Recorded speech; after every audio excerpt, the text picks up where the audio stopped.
Have you thought about what a lot of these editors are responding to over the years when you send these and you're getting all this positive feedback, whether it's requires edits or not? You've got a lot of positive feedback over the years. I'd be curious to what it is they're responding to. I didn't have the gonads to ask the editor about my story, like what is it about the Yeah. story. But I'd imagine that's got to be something that you think about. What is it that You you're know, doing? my wife is reminding me pretty regularly about all sorts of ways of being positive. Um, because, just right now, things are so much looking to improve now. Life in general feels so much more promising now. But I'm still I feel like we've all been hammered for a few years with, um, you know, stress and depression. And Yeah. I sometimes forget about, because I get rejected a lot. I send a lot of stuff out and it gets rejected. And oftentimes it'll get rejected a bunch of times, and then the place that takes it is actually the best place. Like the Three Penny Review is a dream press. I can't even believe that they took a piece, and they'd rejected me a bunch of times. And it was like, Yeah. the thing about the Three Penny Review was, I was like, well, I'll send it, and maybe even by the time I hear back from the Harvard Review, they'll have rejected it.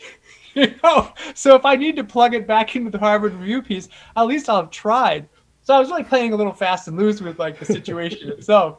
Um, but the thing that I find really baffling is just how many times something can get rejected and then get picked up somewhere else.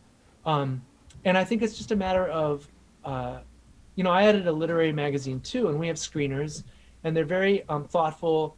They're often young, and I think there's a kind of idea about what's good, uh, that that changes with your age. It changes with, as you change, And so I sometimes see in literary magazines stuff that feels really, I'll just say it, facile. Uh, but I think that's sometimes the voice of the magazine, and it's not facile. It's just my own tastes are different than that.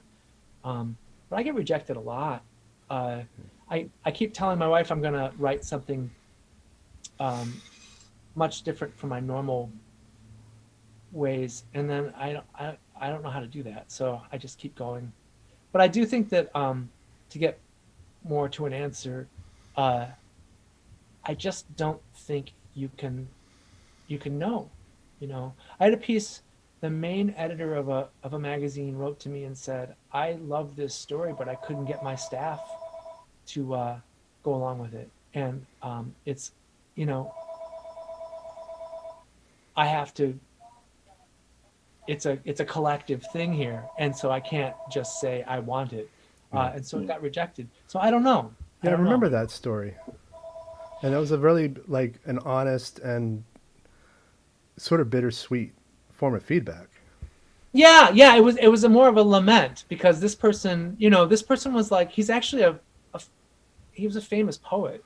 It turns out, and and really like super well educated and everything else. But it so happens that they let the interns at the press have a final say, and so there's this really strange screening process where, once a sort of pool of manuscripts are chosen, then it kind of goes to this place that where like an average reader might be, in a sense. Um, so it didn't work there. I'm still sending that piece out bitterly because it felt so close. Like, it felt like it came so close. So I don't know, and I feel sometimes like I have to remind myself that I've been very fortunate, and that,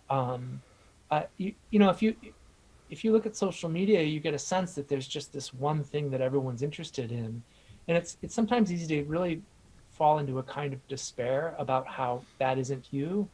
Um, I think one of the nice things about the internet, um, I don't think that's a nice thing about it, but I think one of the nice things about it is there are a lot of magazines now that are able to pop up and start publishing stuff, and some of them are even really good. Yeah. And that means that you just look for the kind of voice that you like and see if they'll take your stuff. Because I don't have a clue how it works. and I feel like I should at this point, you know.